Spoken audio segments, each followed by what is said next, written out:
everybody, my name is Carlin Stewart. I am at Los Luceros Historic Site this morning, and I am the instructional coordinator here. And so I had such an awesome time last week doing my live video up at the apple orchard. I thought I would do another one. Now this time I'm doing it a little earlier in the morning because we are still closed. We don't open until 10 a.m. this morning. So I'm gonna go ahead and take off my mask because people will not be here for another 40 minutes. So this way you guys can understand me, and it's easier for me to breathe. So thank you guys for joining me this morning. I am standing right in front of the Bosque at Los Luceros Historic Site. And so the Bosque is a really important part of the site here. Because, historic sites, though we definitely take care of historic aspects relating to humans, we have the hacienda here, the capilla, we also take care of the nature around us. And that includes the bosque or forest. I love when you guys tell me where you are streaming from. So hello, Lynette from Kansas. That is awesome. I hope you get to enjoy this video and learn a bit today. So again, this is the bosque. Now, people not from New Mexico might not know what this word is. I am from Tucson, Arizona, and I had never heard the term bosque before coming to New Mexico. And so bosque, of course, is a Spanish word, and really it means forest or a small clump of trees, but here in New Mexico we use it to refer to the cottonwood forest that lines the rivers. So hopefully you guys saw maybe the trivia that I did yesterday on Facebook and also Instagram. We have a lot of birds coming out here, so maybe we'll see some today. But hello from Tennessee, Colorado Springs, Mississippi. So good to see you guys. So happy you're out here. So I'm just going to walk along the trail and talk a bit about the projects that have been happening here at Los Luceros and a bit about a riparian area. So, a lot of our visitors are from all kinds of backgrounds. Some of you might be biologists and ecologists and forest experts, of which I am neither. My master's degree is in archaeology. So if you know more than me, that's awesome, and I would love to learn from you. But I'm going to talk a bit about what I know about this riparian zone. And so riparian, that word, of course, means the area associated with the river. So the area surrounding the riverbanks, including the river, that is what I refer to as the riparian zone. And here in New Mexico, that counts, that includes the bosque, the cottonwood bosque here. Hello from California. Ooh, Tucson. Yeah, represent. Good morning from Albuquerque. Awesome. So today I am walking you through this bosque for a couple of reasons. One is because during our closure here at Los Luceros, this bosque has completely transformed. And so if you have been here before, you might notice that it is a lot more open. And of course, that is partly due to it being winter, right? And the trees don't have their leaves. You can clearly see through them. You could see this mesa in the background, which is Mesa Prieta. And actually, Mesa Prieta is amazing because it has more petroglyphs than Petroglyph National Monument in Albuquerque. So it is an incredible place. Protected, amazing. And so we are lucky that in the winter we can see through the trees to see beyond to the mesa. Now, I was talking to you about it looking a lot more open and spacious. And that is because one of our big projects at Los Luceros was to remove the invasive species. Oh, good morning from Española. You're right down the road from us. So the invasive species, what does that mean? So we have plants that are naturally occurring in the bosque. The cottonwood, for instance. And the cottonwoods here in New Mexico were a sign of hope for people traveling in the desert because they meant water. Cottonwoods require a permanent source of water to grow and thrive. And the cool thing about cottonwoods too is they can actually reproduce a number of ways. So if you have been near cottonwoods in the spring, you know that they get this fibrous, fluffy cotton looking seeds that can travel really far distances on the wind. But that is not the only way they reproduce. They can actually reproduce by what is called root and shoot. And so shoots of this plant can get stuck in the sidewall of the river and can root that way. So it's not just the seeds, it also can sprout from shoots, which is super cool. So here we have the Bosque, which is younger trees than what I showed you last week. So if you joined me last week in the orchard or near the front entrance, those trees were 200 to 250 years old, right at the end of their lifespan. And these guys are a little younger. They are still really big, still pretty old, but they are not at the end of their lifespan, which is great because, you know, future generations can enjoy this Bosque for years to come. But so, like I said, the cottonwoods are naturally occurring. But when we talk about invasive species, we talk about plants that aren't naturally occurring in this environment, in this ecosystem. And so an ecosystem is, of course, a delicate balance. It is how all living things and non-living things fit together in this area. So we have animals, plants, insects, the water, the sun, and it's this big web, this cycle that all connect to each other.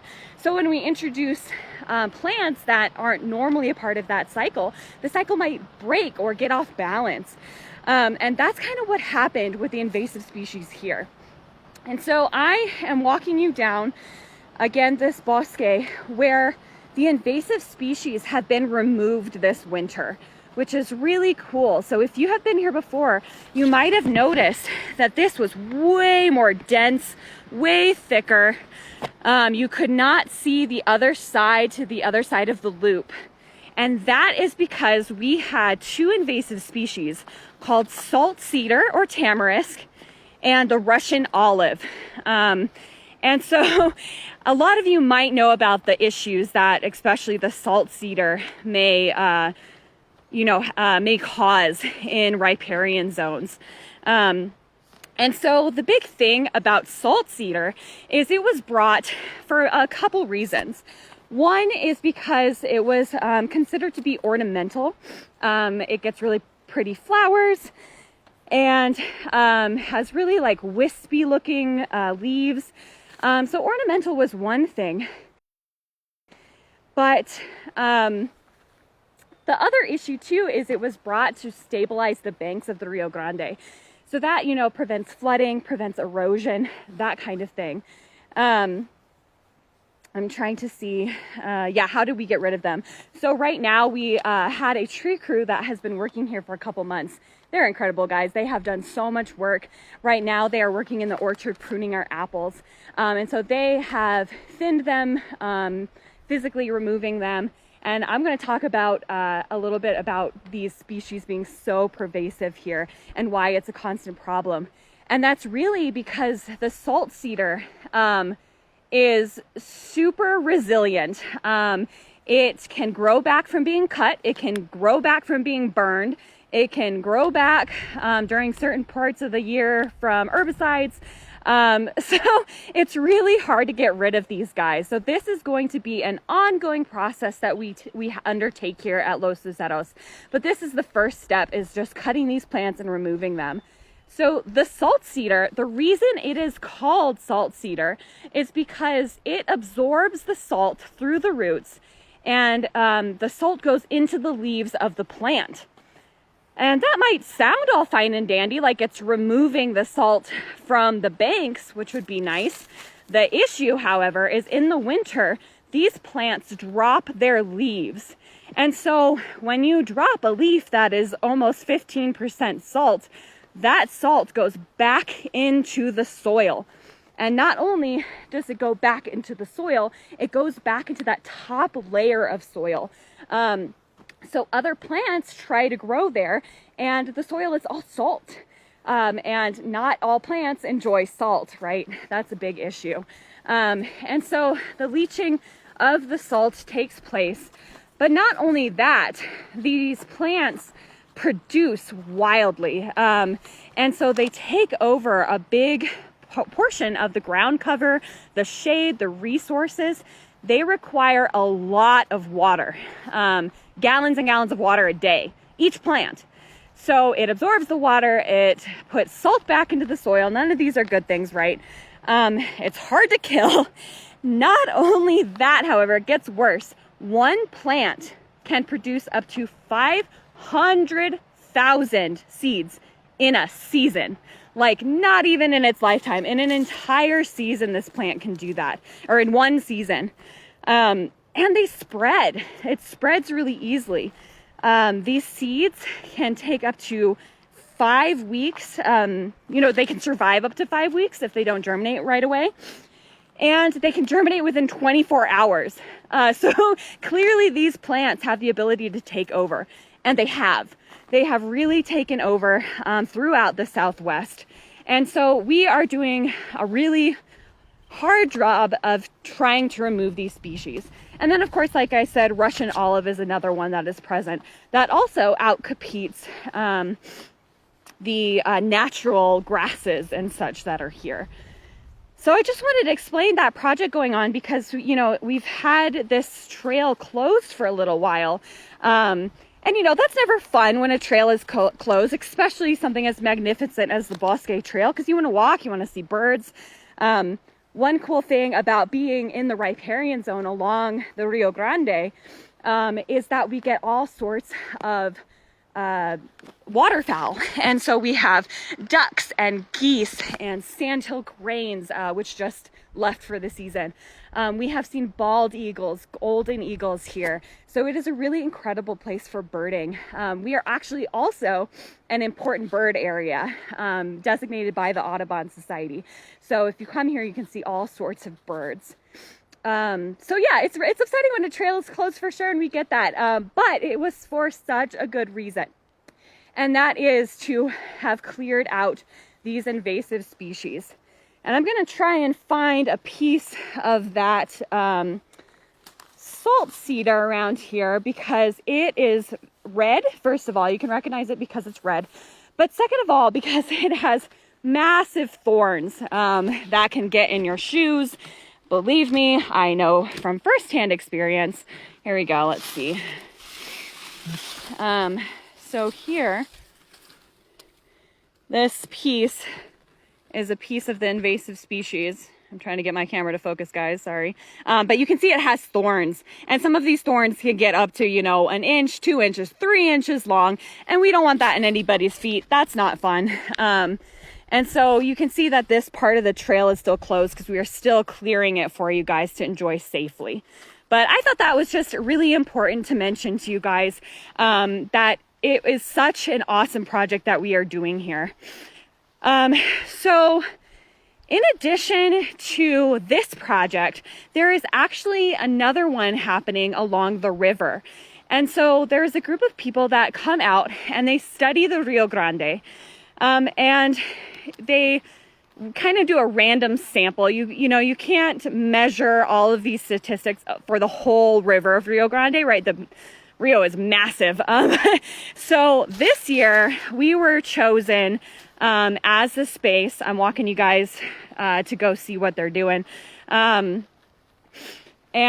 so they statistically chose this stretch of the Rio Grande to study. And basically they have cleared portions along the river and they are going to measure all kinds of things. How wide is the river? How much sediment has built up? So you can kind of see this big open area here. And that was cut by this group of people who's studying the river. And I'm going to walk you down there to see. And so, yeah, they are just doing some measurements that happens regularly along the river, which is awesome. So we can learn more about the river health and that kind of thing. One thing I forgot to mention with this salt cedar too is, changes in the river health. can lead to more of this stuff growing, you know, damming the rivers and creating acequias off of it. All that can contribute to how this species grow. So here we are right on the edge of the Rio Grande at Los Luceros here. And so this is one area that they will be studying, the depth of the river, accumulation of sediments and all that kind of stuff. Now I see Tiffany, you asked, are the trails dog friendly? Yes, the trails are dog friendly. We encourage you to bring your best buds out here. Ooh, there's a duck over there. I'm getting distracted. Let's see him. So you guys see this duck? Right there. Hello. So the only places that dogs aren't allowed is within the buildings because they are historic. Bye, guys. So they are historic, and we want to make sure that we take care of the floors, we take care of the buildings. But yes, the trails are dog friendly as long as they are leashed, and of course you pick up after them. So yeah, definitely encourage bringing your dogs out here. And there are miles of trails. When the entire Bosque trail is open, it's about 3/4 mile. But right now we have the pond trail, which goes the other way down the Rio Grande, and it is completely open for you guys. They have already done the removal of the species. We've cleared the trail, so it's good to go.